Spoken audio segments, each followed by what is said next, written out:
TENAMINT TV weekly college football preview. We are here, week 9. Bobby Digital, resident college football expert. Let's get into it. Bob, how are we doing? Doing great. Look forward to another great week. All right, absolutely. So let's get right into it, not waste any time. We will start out Texas A&M hosting LSU, Kyle Field. 2.5-point favorite, over-under sitting at 53.5 right now. Two teams that come in, they've played well in conference play, but to be honest, I mean a little up and down for both teams. I mean Nussmeier, the quarterback for LSU, is a guy that he's played better than he has in previous years. But this is not a signature LSU defense that we're used to seeing. And on top of that, they've lost their number one, best playmaker on defense in Harold Perkins. And, it's just, I don't know. Something seems missing with this LSU team. They have squeaked out some wins, but overall, I just feel like this just isn't – there's something missing here. Texas A&M, on the other hand – very shaky quarterback play that we had seen from Wigman, and they've even kind of alternated between quarterbacks, and we always hear about though they have so much talent, and especially on the defensive line, and they always are loaded on talent, but I think we don't always see the results to match that talent that they have. So where do you weigh in here on this game, LSU at Texas A&M? Probably the two highest ranked teams that we have on the board this weekend. Right, yeah, and it's kind of fascinating how these teams have both been, I feel, a little inconsistent this season, but still yet, in the SEC, still one of the only two undefeateds in conference play. I mean, all SEC teams have at least one loss, but these two are standing at the top, at least the conference standings right now, with some tough games to go ahead for both teams. Sticking with the inconsistencies, I kind of think about Connor Wegman that way, just in general. We kind of saw a peak in the Mizzou game a couple weeks back, when they blew out the Tigers. It kind of made me think of that Notre Dame game and how I thought, quite frankly, like, was he hurt that game? We saw the backup Reed come in to start a couple games after that A&M game. And while he got, healed up essentially, and it's like, okay, was he really hurt? Like, is the Mizzou version the real version of, Connor Wegman? And then, they play Mississippi State. They get bet out, 2-3 points against the spread there and don't cover. And he's very underwhelming again. Kind of goes back to show you that, he has all the potential that we kind of talk about with the A&M program as a whole, but also that he is inconsistent as hell, quite frankly. So it's just kind of really hard to kind of get a feel for what the Aggies are because, preseason, we saw that ceiling with them. We saw the ability for them to make a playoff. They have the schedule to win, a bunch of games. But it's really tied to the quarterback. And if his play is inconsistent, the team's going to be inconsistent. Do you think they're going to be able to run the ball here with an elite running back against an LSU defensive line that I'm still not fully sold on, even if they've exceeded some expectations this year? The LSU defense overall actually has been improved without Harold Perkins. Just a little bit of knowing your roles a little bit more. Perkins is an elite athlete, but it's just playing a little bit out of position, just not really like a true fit, despite some playmaking ability there. The big matchup for me, where LSU has an advantage, is the passing game. Garrett Nussmeier and the LSU receiving core against an A&M secondary we still have some questions about. However, the ability for the A&M defense, the battle in the trenches, is just a phenomenal matchup. LSU offensive line is elite. I believe LSU has only given up 2 sacks all year this season, and the A&M defensive line is one of the absolute best in the country. So seeing that matchup, can A&M win on the defensive line? Kind of we'll see how kind of that goes. From a betting perspective, I make the game 3. So it's just one of those games where, game sits 2.5, kind of lean a little bit to the Aggies. When it was 3.5 on Sunday on the opener, I kind of leaned LSU. It's obviously flipped a little bit lean to the under, but I haven't played either. just one of those coin flip games, going to be a great matchup, but really going to be determined by, I think, by who wins the trenches and ultimately like which Connor Wickman shows up. Yeah, absolutely. And, we've seen some wild games between these two teams when these teams link up. We saw something that we'll really never see again, at least under the current rule set of when they went to 7 overtimes. Like 74-72 was that the Yeah, final? Something like yeah, that? yeah, under the old rules. And, it seems like whenever these two teams kind of link up, it's just weird things happen and there's kind of some crazy results. I would tend to probably lean towards LSU, but I don't know.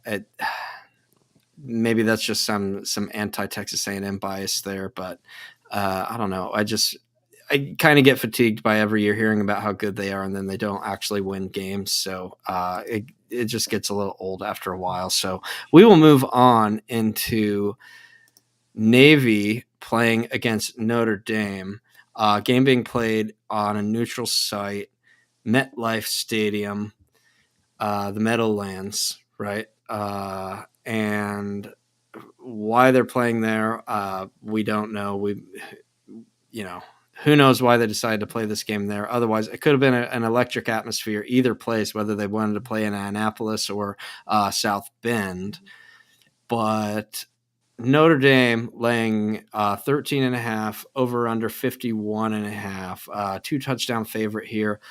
Nobody's really going to ever dispute Notre Dame, obviously a pretty significant talent advantage here. However, Navy coming in hot, to say the least. This is not your father's Navy football team. So I am really curious to hear how you feel about this game and what we can expect to see in this Navy versus Notre Dame matchup this weekend. Two top 25 teams, Navy in the top 25 right now. So, Yeah, and this is obviously a phenomenal game. I've always been a big fan of all the service academies, just because I quite frankly like enjoy the uniqueness of the triple option offense and what they've done with new offensive coordinator Drew Cronick, who came over from Mercer. It's kind of like a merging of the wing T and option principles, and there's some dynamic. They're passing the ball. I was going to say, now More. they're throwing the ball now. Like this, Right. that's what I meant by they're not your father's Navy, is like we're actually seeing downfield passes now. So, welcome to modern football. Right. I believe I don't have the stat in front of me, but I think they're running like 40% of their snaps actually out of shotgun.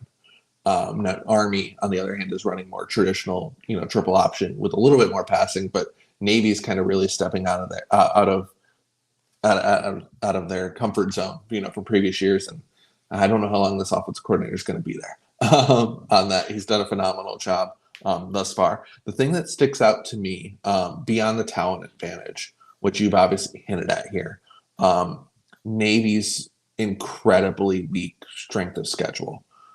They've only played really one team I would consider with a partial pulse in this game in Memphis. And while they beat Memphis and put up 56 points, I don't really respect the Memphis defense that much. The Memphis offense put up over 600 yards of offense and scored 44 points in that game. Notre Dame's offense has improved over recent weeks. You're seeing Riley Leonard clearly settle in. I mean, think at the beginning of the year when you have a transfer quarterback coming to a new system, even if there's some familiarity there, that there's adjustment period, and I think where he's starting to settle in. The Notre Dame rushing attack has been dynamic all year. They're starting to see some explosive passing or explosive running, and I think that, like I said, Leonard's getting it together a little bit in the passing game. On the other side of the ball, Navy's offense obviously has been phenomenal. We talked about that already, but the Notre Dame defense, top 25 in yards per rush allowed, bottom half in success rate, but some of that's like power run success rate. Like that's kind of goes back to when they were missing some guys in the defensive line as well. They have those guys back now. We saw them really stuff Georgia Tech rush offense. That's pretty dynamic, even with a backup quarterback last week. And when you think about Notre Dame, you kind of think back to that A&M game that we talked about earlier. It was kind of a slog. How can this Notre Dame team without, a ton of dynamic playmakers, at least on the outside, get margin. Well, we've actually seen them get margin against Georgia Tech, winning by multiple scores. They beat Stanford. They beat Miami of Ohio. They obviously destroyed a Purdue team. At the end I of was the just day, gonna like, say that. I was just gonna say that it's like, despite, obviously everybody remembers the blemish where they lost. took the L to Northern No, Illinois, but yeah. outside of that, they've pretty much won by double digits almost every game again, except against a pretty good Louisville team, which even then they still, won by a touchdown. So Right, and Louisville has a completely different team dynamic. Explosive passing attack. Like, yes, Navy has that, but there's a way different athlete class between what Louisville recruits and what Navy does. Um, I make this game way north of 14. Like, I'm closer to 16 on this. That tells me, like, I need to bet Notre Dame. Now, there is something with Service Academy games traditionally now. Not one's normally, with a total of 51, where it's like, okay, there's going to be limited possessions here. Um, so typically I might have to suppress that number just slightly on that just because of the Service Academy game. A little bit of art and science there. But I'm going to find myself with a pro Irish ticket in some way. Um, I know there's some talk about some Notre Dame team total over in the low 30s. I think it's around 32 and a half. I've talked to some guys who's interested in that. I might lay south of 13 and a half, 13 if I can find it. That's kind of where I'm thinking. But I do think Notre Dame's going to be able to pull away with a decent win and get margin. It's really going to come down to how much Navy can score in this one. yeah, and that's, you touched on something that I was kind of thinking about as well, which is, are we seeing the top of the market here with Navy where, you mentioned how maybe they haven't had the toughest path, but they have won all their games, mostly convincingly. And, I guess I'll ask this has Navy overachieved beyond what you expected of them to this point in the season?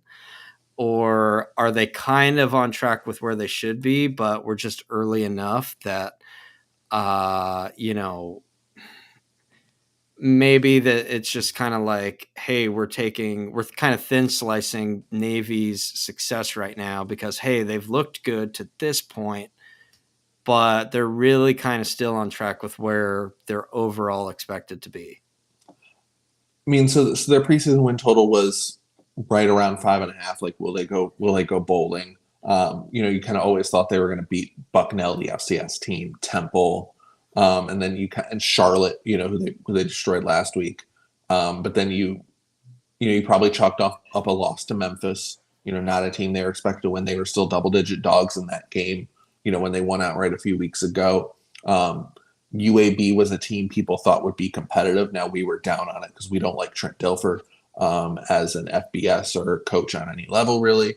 And then, of course, Air Force is a team who, I mean, I've downgraded the most in market out of any team. This year they had low returning production, but you kind of give them the benefit of the doubt because they're a service academy.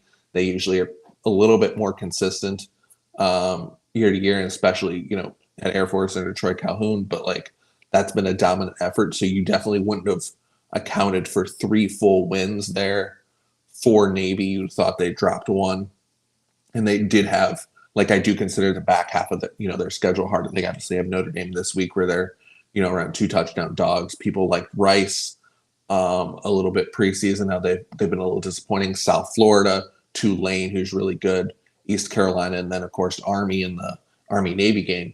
And they might play twice, who knows? But so yeah, the back half of their schedule was harder, but you didn't expect them to be at where they are today.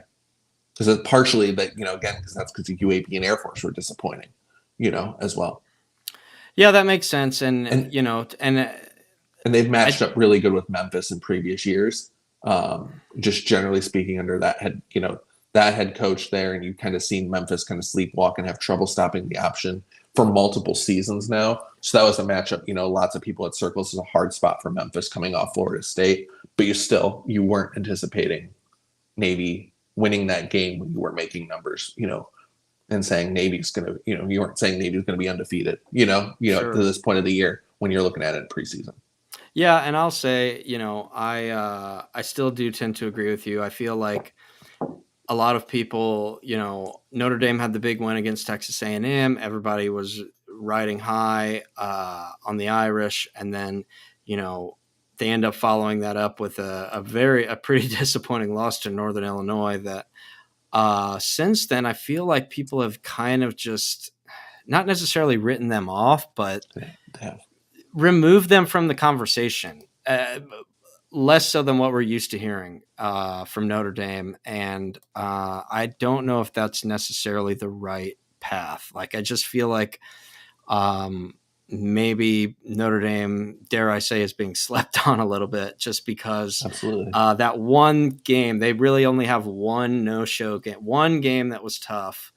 Outside of that, they've looked pretty impressive for the most part, outside of just really that one slip up. So, yeah, I kind of tend to side with you here and leaning towards the Irish here. So, staying with teams in the Hoosier State, Indiana football. Washington at Indiana. We're seeing College Game Day showing on riding into Bloomington. Washington Huskies rolling in. Indiana, unfortunately, will be without their starting quarterback, Curtis Rourke, in this game, who uh, kind of tore up his thumb there pretty bad. I don't know. There's some pretty gnarly still shot photos of that with his. It looked like he lost his entire thumbnail into some a Nope. defender's helmet, and it just doesn't look great. But we're hoping that maybe he can be back in another week or so.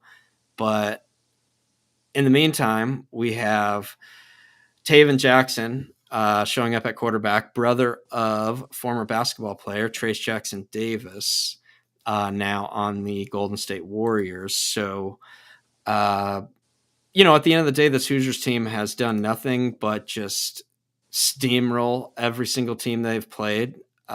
They have maybe not necessarily had the toughest schedule, not played the toughest opponents along the way. However, they have not trailed in any game at any point this entire season, and they have won every game by a pretty significant margin.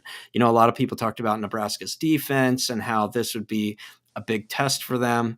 And, they went out and put up 56 points on them. And now everybody's saying, oh, well, maybe Nebraska wasn't that good. And I don't know. It just seems like every week Indiana goes out and just throttles teams, and then people kind of try to come up with reasons why it's not legit. They try to delegitimize it to some extent, which I think maybe the truth lies somewhere in the middle there. What makes this hard is now they're without their quarterback, who really has been a key difference maker in making this team look very, very impressive from what we've seen from them so far. So, what do you expect here from Huskies at Hoosiers? This is really where Signetti's really going to make his way right here.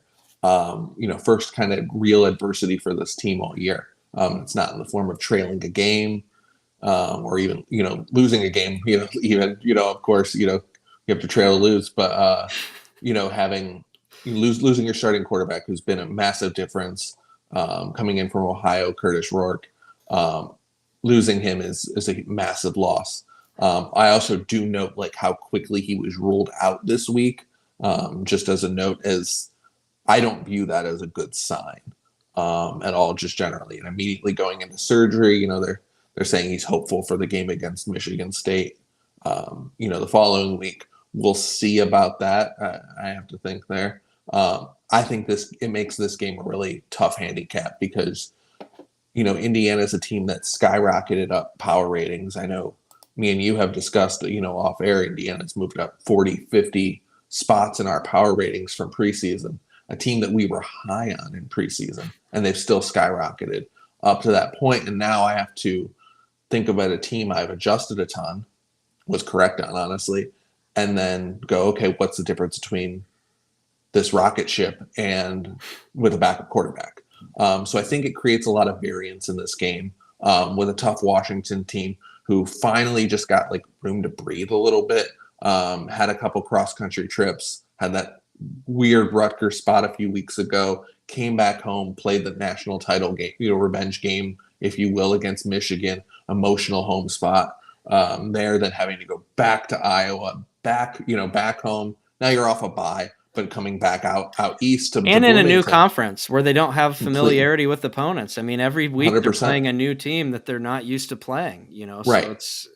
that can't be really downplayed too much, right? Nope, 100%. And as we've said, as we said a couple times before, it's a whole new roster with Washington, a whole new coaching staff with just all the turnover, from year to year with Jet Fish. So something that I think has a ton of variance. What do you value the drop off in quarterback? I know our number, just from a raw perspective. Okay, Curtis Rourke starting. We are on the other side of 7. We're on around high 8s, I think. So is it a 2-point drop, through the 7 to get to the 6.5? Probably seems fair. If it's more, Washington's probably live to win this game.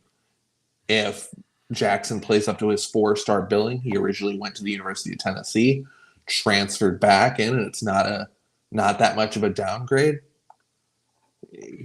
Probably don't need. They probably should be on the other side of 7. So I think this game has a lot of variance, and that's kind of where you want to start. But I do note that it is kind of like and I know we're not talking about matchups here, but I think when you're talking about who Indiana is this season, I think it really just boils down to those two factors quite a bit.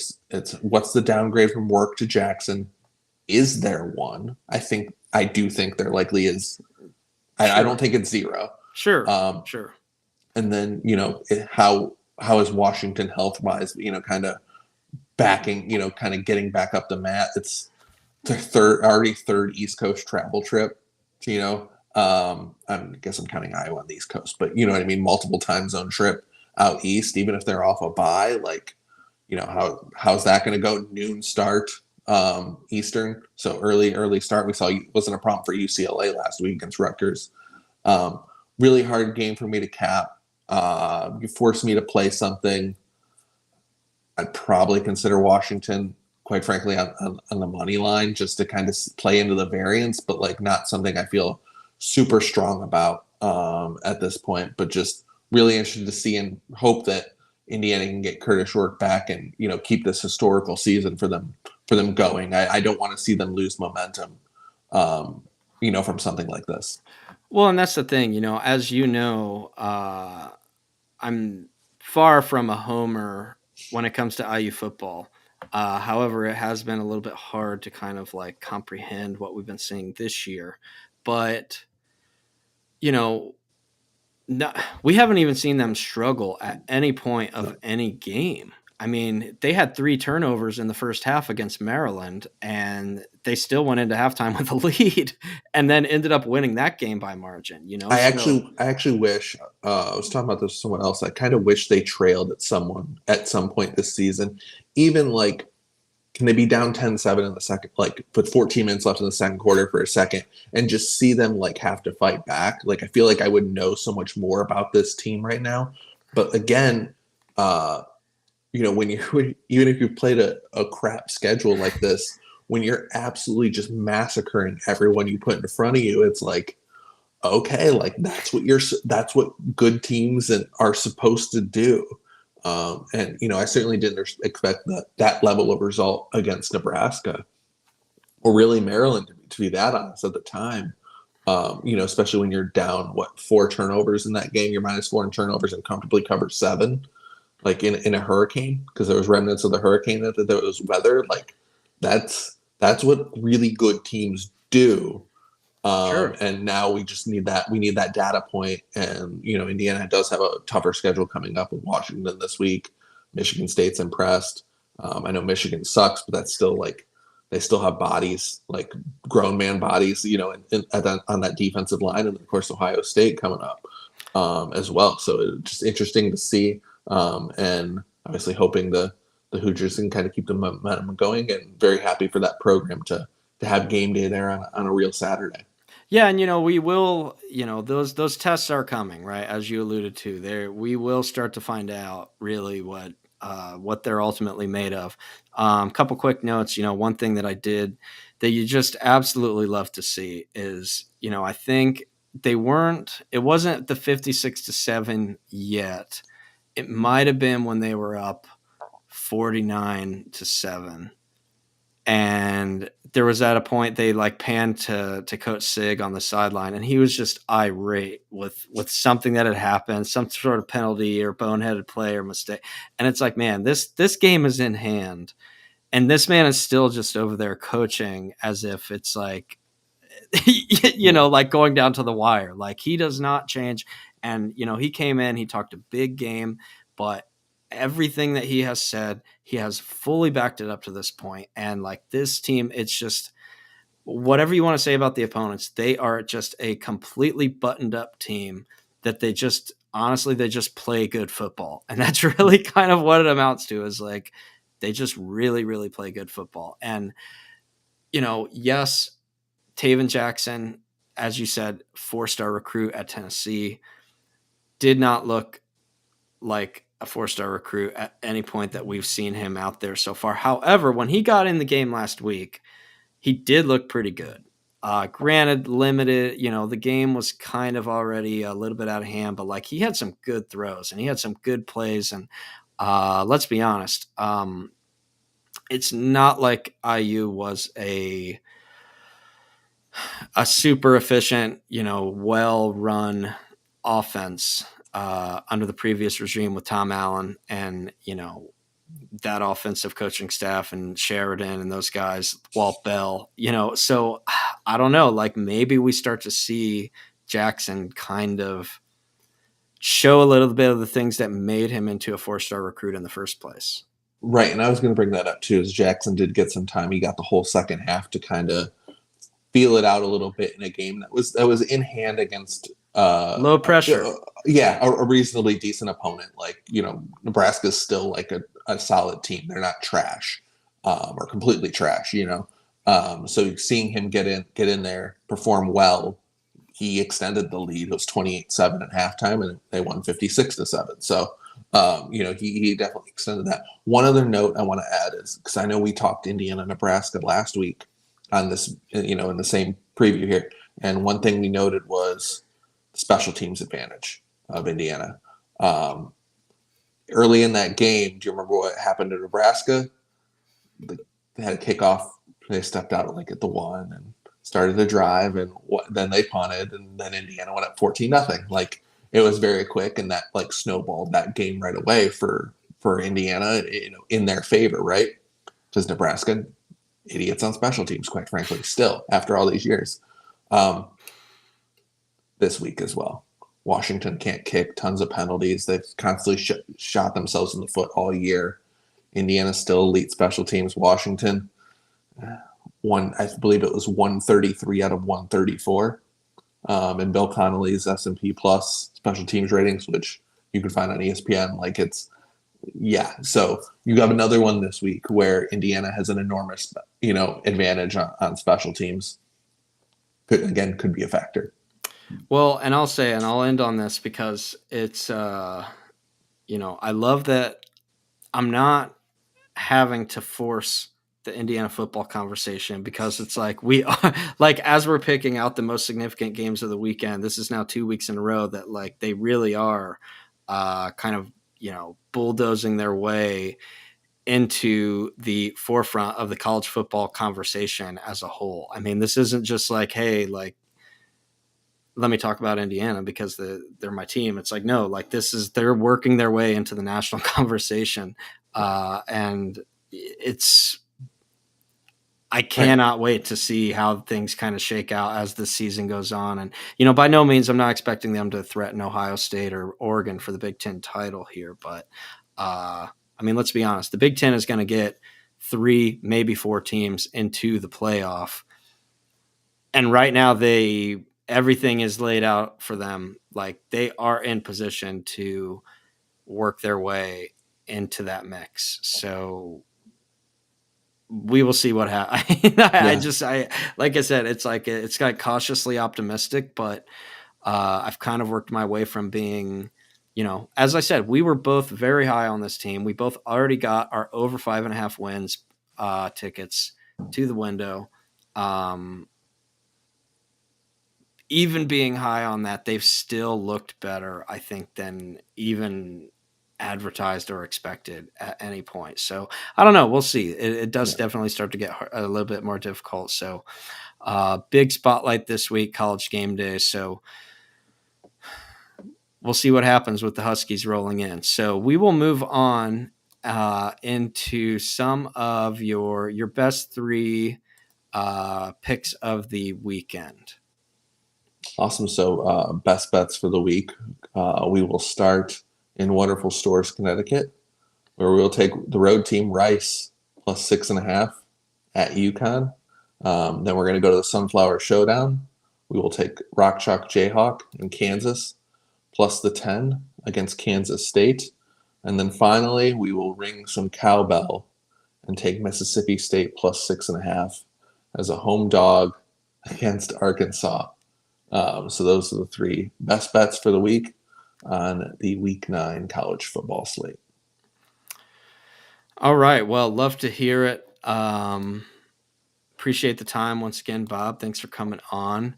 As we are kind of winding down, we're getting into really, we are in the teeth of the season right now, past the midway point, and as the picture starts to become a lot clearer for a lot of these teams, and over the next, starting this week, moving on into the next couple of weeks, we're going to start to see teams getting eliminated out of that college football playoff picture. Right now, most of the teams that we expected to be are still kind of in the mix outside of Florida State. I mean, they're kind of really the only team that was expected to be here that is definitely will not be in that mix anymore. But pretty much it's kind of in play for most other teams, even some of these SEC teams with 2 losses. So, but another loss kind of takes things the other direction. So I don't know. We'll see. We'll see how it all shakes out. Thanks again. We will see you guys next week when we break down the matchups for week 10.